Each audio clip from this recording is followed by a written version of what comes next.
외국인이 지수를 끌어올리기로 결정됐을 경우에 어떤 현상들이 일어나는지 말씀드리겠습니다. 선물 자체가 지수를 기반으로 하기 때문에 이제 지수를 끌어올리는 건데요.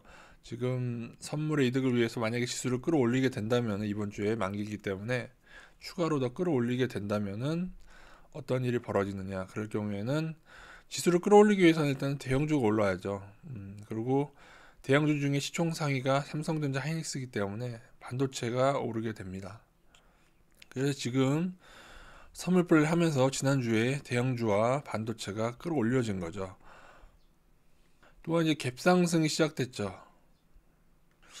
갭상승이 뭐냐면요, 전날 종가보다 붕붕 떠서 시작하는 겁니다. 예를 들어서 이날 하락이 여기에 마감이 됐는데, 그냥 극단적인 예를 들게요. 예를 들어 9,600에 마감이 됐다고 쳐요. 9,600이 목요일 종가가 9,600이었는데, 그러면 보통은 이제 그 다음날 금요일 시가가 9,600에서 시작하는데 9,800에서 시작을 해버린 겁니다. 하룻밤 새에 200이라는 갭이 붕 떠서 시작하는 것.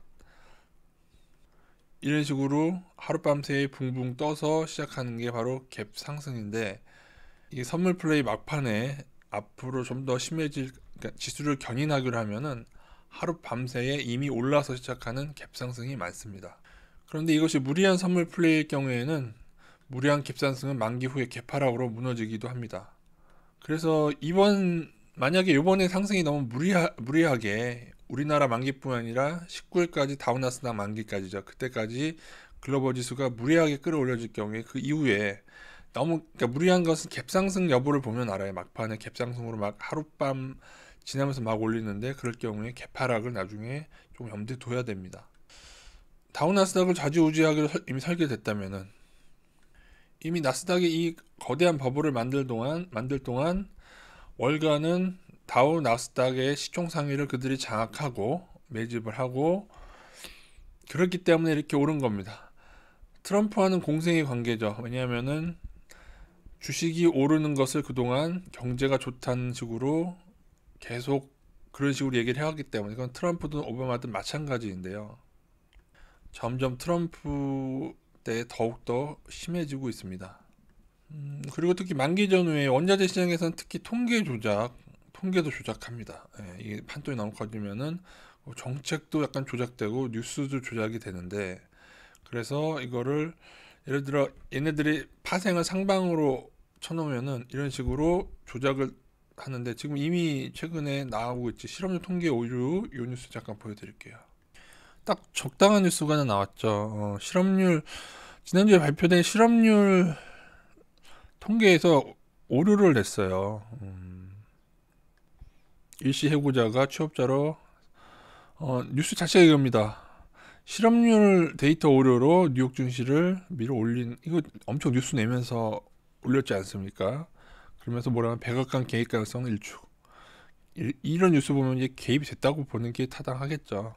결국 뭐다? 제가 늘 제기해왔던 미 트럼프와 정치권과 월가의 유착 관계가 있다. 이걸 여러분 느끼셔야 됩니다. 뉴스를 보시면은 요거 참 좋게 나왔던 뉴스 보는 순간 제가 볼 때는 선물 플레이라는 걸 느꼈어요. 여러분이 이제 나중에는 이 정도로 느낌이 계속 이런 거를 겪다 보시면은 그냥 느낌이 바로 옵니다. 그리고 지난주에 보면은 트럼프가 중국 발언에서 중국 무역 협상이 과거와 다르다라고 좀 완화된 발언을 좀 내놨어요. 이것 역시도 조금 갈등을 조금 축소시키면서 증시를 끌어올릴 때 같이 이렇게 쓰게 되는 겁니다. 또한 몇 년 전에 무차익 공매도가 문제가 된 적이 있는데, 저는 무차익 공매수가 존재한다고 봅니다. 저는 어쩌면은 다우 나스닥도 이게 가능하다고 저는 보고 있어요. 왜냐면 무차익 공매도는 진짜 어려운 건데, 왜냐면 없는 주식의 매도가 나오는 거는 그러니까 증권사들만 할 수가 있어요. 음, 거래 시스템이죠. 어떻게 보면 거래소와 증권사와 어떻게 짜지 않으면은 무차익 공매도가 안 나오는데, 지금 계속 우리나라만 해도 무차익 공매도가 나왔어요.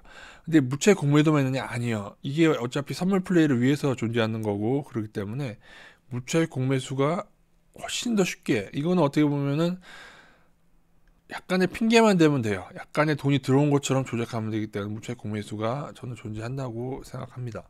왜요? 무차익 공매도가 있기 때문에 그래요. 마치 비트코인의 테더 사건처럼 존재하는데, 예를 들어 물체 공매수 기간에 너무 많은 매도가 나오면 안 되거든요. 그래서 이렇게 뉴스를 조작하는 거라고 보고 있습니다. 그래서 지금 지수는 다 상방을 하고 있다 말씀드렸습니다. 모든 글로벌 지수들 다 지금 상향 신호 나고 5일선, 21선 다시 뭐 계속 잘 나오고 있어서 5일선 깨지지 않는 한 상방을 보십시오. 주식 투자 여유 자금이라면 지금 투자하세요. 지금 상방 신호입니다. 제가 말씀드리는 것은 무리한 투자를 하지 말라는 뜻이지, 여유 자금 투자는 지금 투자는 하시되, 이게 선물 플레이라는 것을 알아야 선물 만기가 끝나면서 저희가 다시 그거를 줄여서 뭐 그 후에 정식 투자를 하든지 그래야 될 거 아닙니까? 지금도 외국인의 선물 상방인 것과 지수가 상승 신호하는 그 두 가지 때문에 외국인의 주식 매도가 쌓임에도 불구하고 제가 투자 비중을 지금까지 유지 드렸던 것이죠. 그런데 뭐다 선물 만기가 지나서 이러한 선물 플레이가 지나면은 외국인의 선물 만기, 이 토토 조작에 의한 승부 조작에 의한 요거는 끝나야 된다는 걸 알아야만. 그래서 제가 어제 얘기를 드린 겁니다. 지금 분위기가 무조건 장투해야 된다는 식으로 나오는데 아니다. 이건 선물 플레이가 끝나면은, 만기가 끝나면은 지금의 6조 원 상방은 이번 주 목요일로 소멸이 됩니다. 이득을 가져감으로써 선물 누적 플레이는 만기가 지나면 소멸이 되는 거예요. 선물 누적이 소멸되면 뭐예요? 주식 매도만 남는 거예요. 그 현물이죠. 외국인이 올해 들어서 20조 넘게 매도한 그거는 계속 남고, 그래서 그렇기 때문에 선물 플레이로 단기적으로 올리더라도 결국에는 외국인 누적 매도가 쌓이면은 하락하는 거예요.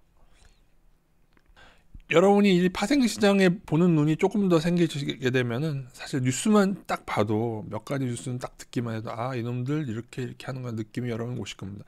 심지어 원자재 같은 경우에는 제가 볼 땐 재고율도 잘 맞지가 않아요. 통계는 오류, 지금처럼 조작하는 것은 매우 안 좋은 건데, 오류가 아니더라도 뉴스를 약간씩 돌려서 얘기하면은, 여러분 통계학 때 배우셨는지 모르겠지만 저는 대학생 때 배웠거든요. 통계를 이렇게 저렇게 부풀리거나 잘못 전달하는 기법이 있습니다, 이들이. 그래서 소몰이꾼이 존재한다. 뉴스를 이미 돈 받고 쓰는 이 뉴스에서 소몰이꾼은 뉴스를 조금씩 왜곡시키면서 어떤 방향으로 개인들을 이끌고 있습니다. 그래서 뉴스는 절대로 주식 투자의 고려 대상이 아닙니다. 여러분이 9시 뉴스만 보고 주식 투자한다면 망하게 됩니다.